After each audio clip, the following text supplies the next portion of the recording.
Hi, I'm Noah Bombard, Senior Managing Editor at MassLive, and I'm here with Taurean Bethea, who is the organizer, the founder of the Springfield Pride Parade. Yes. And thanks for joining us. Thanks for having me. So you got one in the books last year. Yes.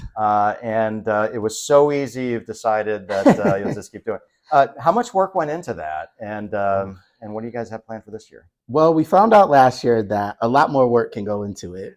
So we planned last year with the pandemic, we had an extra year to kind of like begin to finalize our ideas and our thoughts on where we want to go with the actual first ever Pride Parade here in the city of Springfield. So we had extra time. So it took about 2 years to really finalize what we wanted to do, especially without having a blueprint. So this year, it took us about a year because we have a blueprint. We had some of our, wins and opportunities from last year. So our goal is to go bigger and better this year. And based upon the planning, I think we're going to get to where we need to be. Is it a little easier the second time around? A lot easier. Yeah. It's a lot easier because we know what we needed last year, which going the year prior, we had no clue what to do. So we're not going into it blind this year. So you've organized events in the past. That's what you do for a living. Has this become your full-time job at this point? The organization in itself has become my full-time job. I tell people all the time, the parade is a celebration of our work, not our work. Right. We run our safe space programming in 4 Springfield public schools. And then we also have our safe space summer programming, which we're launching in partnership with Springfield College as well. So just the overall operation of the organization in itself is my full-time job. On the parade, MassLive is pleased to be a sponsor again this year. We're very excited about it. What can we expect that's new? Well, our destination is new. Stern Square is our new destination. Last year we landed in Court Square. So we're excited about this new space. It's larger. It has a lot more character to it. And it's my neighborhood too. So I'm excited about that. And then also what we wanted to create for everyone in the parade that's marching in the parade is something a little more exciting as they are setting up and getting ready. So at Springfield Technical Community College, for our parade contingencies, we're going to have a DJ, we're going to have photo booths. Starbucks has come on board to supply coffee and pastries and things like that. So it's going to be like a party before the party, because we just wanted to do something special to show our appreciation for everybody actually, being a part of the parade, because this is such a major effort for our organization and the city of Springfield in itself. Was there anything that surprised you after last year, coming out the other side of organizing? The response. Yeah. The response, I think, was amazing.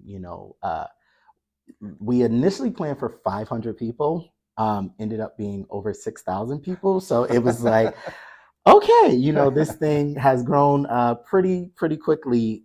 But it was just a response of, it almost felt like a sigh of relief, and I didn't know that the city was missing this energy. So it was like, oh wow, they love it, and it was so surprising to see how many people supported our efforts, and there was very little pushback from anyone on what we were creating. So it was just, I didn't know the need of it was there like that, so it's exciting. We've written before, you've grown up here, you moved away and you came back. Yes. What's different about Springfield now from when you were growing up? Well, we have a pride. That's a something that I didn't know would even be possible just growing up in Springfield. And what I love about the city now is there's just this energy. It's innovation happening with all of the amazing new restaurants happening, with the hockey team just being amazing, and they have a different energy to them. The Thunderbirds are doing great. It's just the energy in the city. I feel like Springfield is coming into a realm of just, being innovative and creating so many great experiences for not only the people of the city, but, people visiting the city. I mean, with MGM, there's just so many different things that are just amazing in the city. So it feels good to be back, especially in such a massive way with the parade itself and getting that warm welcome. Do you feel like the environment has changed for LGBTQ and, kind of the atmosphere in the city for the community? Absolutely. Absolutely. And I think with the visibility nowadays, which was one of our goals as an organization to launch, was making sure that a lot of that visibility was there through our Safe Space initiative, even with our decals on the doors, which I saw outside, which was amazing. Our goal is to make sure that the youth of this community can walk into these different businesses and see themselves represented, and that's something growing up as a kid. Who knew that the city of Springfield would be so forward in that thinking and be so supportive, to those youth of that community. So we're just appreciative that the city is just rallying behind us and all of the businesses, MassLive included. Thank you so much for just being on board with our mission and what we're trying to create here in the city. We talked a little bit about what was new this year. You also have a gala going on this year, right? Do So can you talk about yes. that? Um, so yeah, so remember how I said it was kind of easier this year? Well, that makes it a little more difficult. Yeah, we have our inaugural U-Ball fundraising gala with MGM in partnership with MGM, and so excited about that. We have amazing performance happening that we will not tell anybody about. A great performance happening, our DJ, a live band. It's just going to be an amazing time. And then also this year, we're so happy to actually be giving out a scholarship to a Springfield Public School student in partnership with White Lion Brewing. So I love the fact that we're putting on this fundraising gala, and then we're also allowing people to see the funds go into effect immediately. And then also this gala will support our Safe Space Summer program. So it's kind of like, we're just raising funds for the future. It's like, no, you write us a check now for your support, and it is literally going into effect for the programming that we're supporting here. So I can't wait. It's going to be awesome. So is there, just backing up a little bit, Yeah. surprise performance or something? There is a surprise performance happening at the gala and also at the Black Party, our second annual Pride Parade Black Party in Stern Square. We do have this amazing artist from Miami named Trina that is coming on board to support us. So that's going to be pretty awesome. Fantastic. You mentioned the Safe Space program. Let's talk about that a little bit. Yeah. What was it like launching that? What's the feedback you've gotten? What were you guys able to do in the past year? Yeah, so our organization has grown so much within the last year, where we launched the Safe Space Summer program last year in partnership with Springfield College. It was just amazing to be able to serve over 20 youth of this, 20 students here in the city.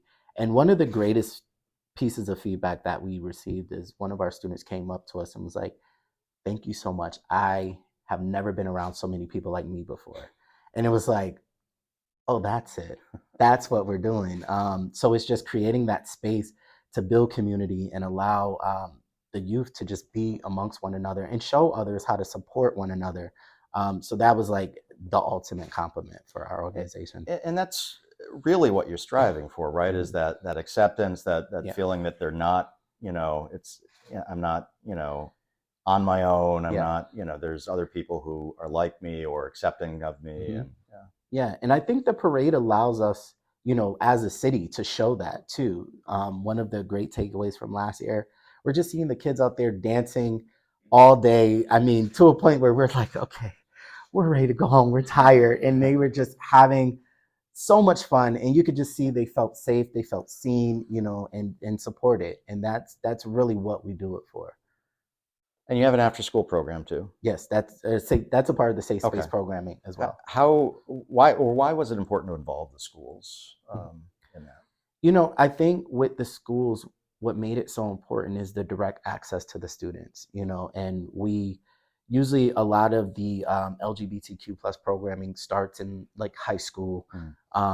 Our program decided to start a little earlier and going from grade 6 to 8.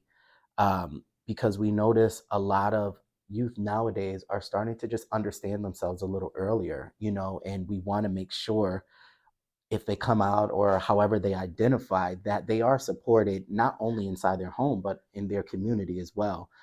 So once we were paying attention to the needs in the void within the LGBTQ plus group programming, we decided that would be the better approach is to start maybe a little younger. And then hopefully we're looking to expand. So going into next year, knock on wood, we can go from 6 to 12.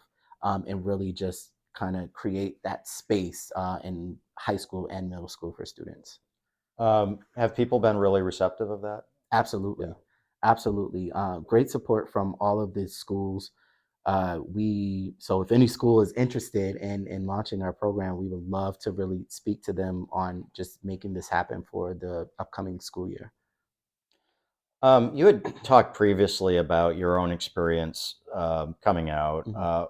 What's the significance of coming out in 2023? How has that changed from when you did, Yeah. and how is it different? Well, I came out so late. Like I feel like my coming out was almost a circle back. Because as you mentioned, I was living in New York, and it was, just living my life at the time and really didn't think much of it. But then to hear reports about depression and suicide rates being so high within, this particular area, which is like my hometown, I felt like it was almost unfair. Like I was being selfish in some type of way. So I I felt maybe that was just my moment to come out, make a loud splash, and create this parade that's going on, and really just show people that there are others like you in this world. Coming out now, I would say I don't know. I don't even know if people still come out. I think Right. they're just like, we're here and that's it, which I think is beautiful because you don't have to put a label or a stamp or put yourself in any type of box. You could just live your life, which we all deserve to do. And we don't have to make any announcements about who we are. I mean, teens have a lot of stress as it is. A lot of things they're going through, and it's something that like most heterosexual teens don't have to have that. Hmm. That's not a thing they have to go through, right? They just do what Yeah. they're doing, Yeah. So. Right. That's why to me, it doesn't make sense. Like, why do I have to announce who I am? Just because I identify a different way, it doesn't have to be breaking news to anyone. I just let me live my life. Hmm. How do, sorry to Go jump ahead. in, Yeah, but go how ahead. do parents, teachers, anyone who's interacting with these children support that becoming the normal? Hmm. Um, ooh, that's you, I want to say you just support it. You just allow your child to understand who they are, and go through that process, and just be open to whatever their needs are. And I think communication is key. I tell people all the time, we can have difficult conversations, just make sure our goal is understanding, and we'll be fine. And I think with kids nowadays, they're understanding who they are so much earlier, but as they're younger, as a parent, you're like, oh, my child is this age, so they don't really know, but they do. So I think just having that conversation, and also being fully transparent. I don't know how to support you, so talk to me on how I can support you. I think communication it would just make the world such a better place, if we just all began to communicate, and allow understanding to be our destination. I hope I answered that right. Yeah, I think there's a slight follow-up question to that Mhm. too, which is I've seen some conversation where you think you're going to be open, you think you're going to receive this so well, and then Mhm. it happens to you, and maybe you don't respond in the way you thought you were going to respond. Mhm. What advice would you give people to like kind of calm themselves down and be able to receive that or have those conversations? Yeah, I mean, we don't have a script to how this should go. Everybody's going to react different. Um, and sometimes I feel within our community we walk on eggshells, but we never get that conversation out the way. We never get to that point because we're afraid of saying the wrong thing or reacting the wrong way. We just clam up and we don't communicate. So we're kind of just the blind leading the blind pretty much. And I strongly believe just continue to communicate, and it's all right. You're probably going to mess up. We're all going to mess up. I'm of the community and I mess up all the time, and it's just, that's why I always say just make understanding the destination. So it's like, I'm sorry if I'm saying this wrong, but tell me how to say it. Or, what are your pronouns? How would you like to be addressed? And I think within the community, they're open to that. They want that because they want you to get it right. So if you're not asking those questions, you're never going to get it right. Let's talk. Let's talk about drag for a minute because this came up recently. North Brookfield, you may have seen. made the news after they were looking to have a pride event there. Mm-hmm. Took some criticism from town officials who Mm-hmm. were had an issue with that. Ultimately, they were allowed to have it, and it kind of went off without a hitch. But why is this an important form of expression for the LGBTQ community? And because I know it comes up, it seems to be Yeah. like a lightning rod Yeah. point for some people. So Mm-hmm. I mean, I truly can't understand that. If someone wants to perform how they want to perform, it's totally up to them. And our community is about that support. As long as things are appropriate, because of course there's a time and place for everything. But I think drag performers are amazing. I mean, well, we have the greatest drag host for our block party, so it's like it's amazing, and it's how they want to express themselves. If anyone wants to express themselves in any way that is safe and not offensive to anyone, why not? do you think people just assume that it would be offensive, that it would be, Yeah. yeah? I think people assume that it's offensive. I can't see where the offense lies. But of course, everybody's open to their own opinion. But again, I circle back to just understanding and knowing what something is without, putting any type of bias on it is just key. Um, and have you ever been to a drag brunch? It's amazing. Like it's tons of fun. So it, yeah, I mean, but people are they're open to their own opinion, but I truly believe just understanding the culture and knowing where it comes from would really open a lot of people's eyes. Another area that's popped up in the news occasionally is LGBTQ flags in schools. Mhm. Why is that important to have that representation in a school environment like that? I mean, it's visibility, to see yourself represented, and to see yourself supported by your school with having, your flag waving, no matter what flag it is. I think visibility and representation is everything. And it shows people that you are safe here, you do belong here, you do have a space here. It's a must. Mm. So we talk about a lot of things that have changed and progress that have been made, but as you're sitting here looking ahead, like what are the topics that are most concerning to you that we kind of still need to deal with? I think trans rights is one of those topics that is at the forefront and that needs that support as well. There's a lot going on in the world, and the trans community seems to be the target of a lot of this stuff.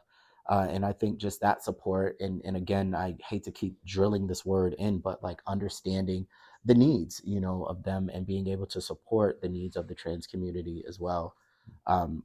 So just creating those conversations to allow the trans community to know that they're supported, and know that somebody has their back and that we are going to fight for their rights, because we're all one, and that's the thing is we're all one, so we all should take care of one another the same.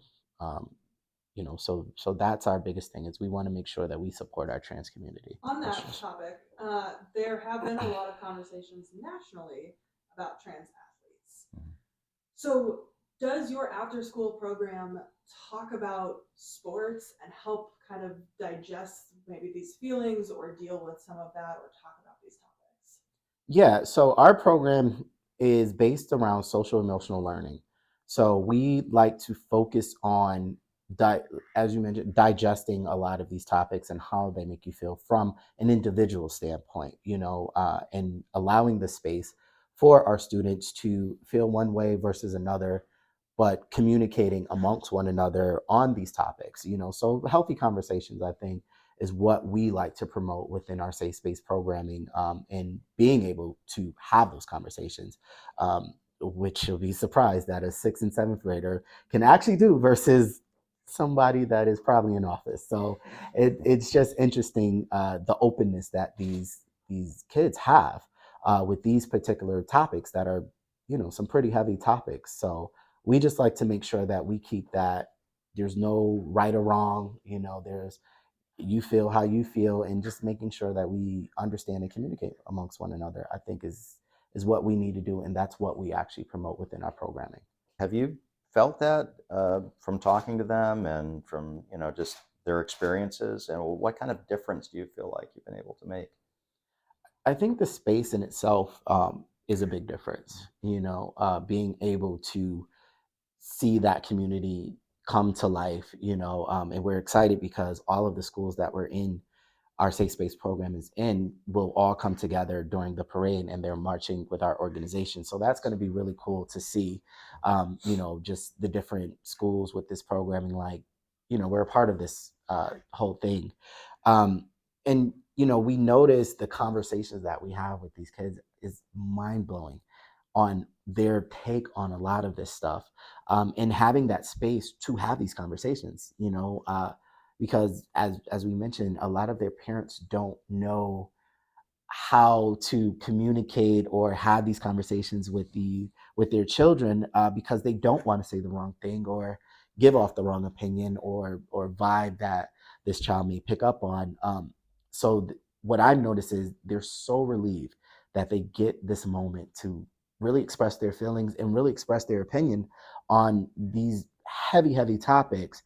And it's so shocking, the feedback that their feedback is amazing, and it's interesting. And I love the fact that we're allowing that space for them to communicate with us. Anything that we haven't touched on that you would really like to talk about? Not really. We covered a lot of topics here. Of course, follow our Instagram, Springfield Pride Parade.org.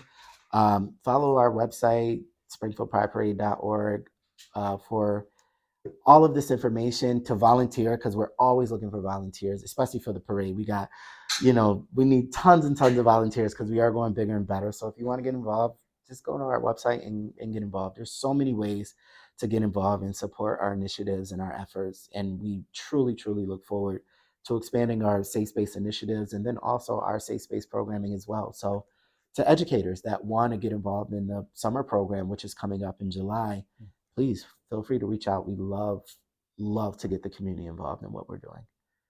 How many volunteers do you have, and how many do you need?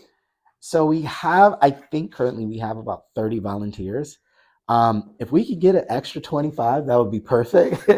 So if anybody wants to volunteer, please sign up on our website. We are more than welcome to bring you on board. It is not going to be the easiest day, but it's going to be fun. Give us an idea what volunteers will do. Oh man, we have volunteers from doing parade registration to U-Ball registration, table registration, trash pickup and cleanup, stage production. There's so many different aspects that we can utilize some help. So even to float operators, whatever you're good at, please let us know, and I'm sure we have a space for you to help out. It's a heavy lift, but we need that support. And you mentioned that you expected 500 last year. How many are you expecting this year? We're expecting 10,000 this year. Yeah, we got about 6,500 last year. So our goal is to go bigger and better. So our efforts with expanding our marketing to the greater Springfield area, and then welcoming different prides as far as Boston to come on board and get involved. We're really looking to expand into 10,000. I hope we make our number. That's going to be interesting. And plus, with us being in Stern Square, the economic boost to all of the local businesses is going to be incredible. And we're like pushing them, like, you got to do something major. So we're excited to see what Stern Square is going to look like on Saturday. I was going to ask about that. So are you working with any restaurants in that area too? Well, good thing is, I want to say at least 90% of restaurants in that area are safe spaces. So what we're doing as an organization is making sure that we're in communication with them to do any live on-site activations. Dewey's Jazz Lounge is actually marching in the parade, so that's going to be pretty cool. So we're allowing the businesses to open up and just do whatever they choose to do for the day of, and we're giving them support wherever they need it, to just make sure that we amplify, just the fun, the love, and what we're trying to create in that space. So fingers crossed, we're looking to make it a special day. Sweet. Yeah. Are you still expecting vendors to show up at Stern Square? We have about 50 vendors registered right now. Yeah. So that's probably double the vendors that we had last year. So they're going to be at Stern Square to set up at 10 a.m. So let's hope that they're there and ready to go. And they could stay all day if they want. Last year, every vendor that we had on site sold out completely. Oh wow. Yeah, so the support is amazing for just the area in itself. And what kind of vendors are there? Oh gosh, we have food vendors. We have White Lion Brewing because this is our second year that we did a collaboration with White Lion for a specific product, a limited edition product, which this year is actually going to market. So we're super excited about that. And proceeds from that particular product go back to our organization and the Safe Space programming as well. So we have White Lion. They're going to be there. We have merchandise. We have Pride merchandise vendors. We have custom like pronoun pen vendors. Food, of course, we have. Tons, tons of vendors we have. I wish I could name them all, but I really can't. That is very difficult to do. Yes. I had one question about the Yeah. secret performer. Oh, Is that the Trina? Like that is the Trina. That's not the secret performer. The U-Ball has a performance as well. Yes, Trina is our headliner from Miami. Yes, Trina. Wow, That's funny. Everybody says the same exact thing. Yeah. So we've had issues with schools, like we talked about flying the flags in Worcester and in Hatfield. We talked about why this representation is important, but if schools are receiving pushback, teachers aren't allowed to fly these, what are ways that they can still show that they're an ally, that they're still there for these students? I think making the connection with the student, we want the visibility to happen, but if there's pushback on it, that doesn't like remove the issue, you know. So I think just having that communication and just creating that space for the student, within your own classroom, and not even from a visibility standpoint, but also just allowing that student to know that they can communicate freely and can communicate with that particular teacher whenever they want, and I think, yeah, visibility is amazing, but we're creating the space and we don't need flags to create our space. It's all about our interaction amongst, as humans, which I think allow us that opportunity to set our space, of inclusivity and welcoming everyone. We don't need decals, even though they're amazing, and flags, because it's bigger than that, and if they don't allow us to fly a flag or something of that nature, we still can create that space with the student. And you had also talked about expanding from middle school to also including high school eventually. Mhm. Would you ever expand outside of Springfield? And what would that look like? Yes, that is a goal. I don't know. I really don't know what that looks like. One of my focuses personally is take care of home first, so I'm from Springfield, so focusing on getting that programming within public schools and beyond is where we want to keep our focus first and really build that blueprint out to even introduce it to surrounding areas that may be interested in hopefully passing that blueprint along, and allowing just that collaboration amongst other communities. We spoke to some people in like Greenfield that are interested, in Northampton as well. So I think just coming together and maybe even building like a safe space council of some nature, I think would be awesome. Do you know of other similar organizations within Massachusetts, and did you work with them to get this started? Like as I mentioned, we're new, so it's like I think we're still trying to get our footing on, creating the parade in itself, and then also having coming out the gate with such strong programming is like us just trying to, as one of our educators say, we're building the plane while flying it. So it's like we haven't had the opportunity as of yet to work with any other organizations in the area, because we want to make sure that our foundation is solid first, and then we know what we're talking about when we're approaching these other organizations. But of course, we're always open to learn from their best practices and the things that they have done in the past, and just how we can just move what we're doing forward together. So soon, but we just started walking, so we want to get our footing first, and then of course we would love to reach out to other organizations on just how to continue to expand. Yes. So I'm just curious, sort of a selfish question, but what do you think our role in the community should be vis-a-vis the causes the things that you care about, or even more widely? Mhm. I think just getting involved, Tristan came to our Safe Space summer program and hung out with the kids, which was amazing. And I think that's just as an organization, just personally getting involved and, outside of a professional space and really just being a part of all that we're creating and just showing the kids that they're supported by these organizations and just opening up that safe environment for them, getting involved. I would say that is like the overall arching goal, and you could jump in anywhere. Like, we were so grateful that Tristan came by to just even hang out. It didn't go to plan, like we had this whole thing set up, but it's just something that the kids thought were cool because this is somebody from, a media organization that is just hanging out with them. So it's like, yeah, we know who MassLive is, but it's like, wow, he's right here, and I think it's just showing that the representation is there in the support. So yeah, just get involved. Anything else? Yeah, I have a question. Yeah. So in Amherst, they had a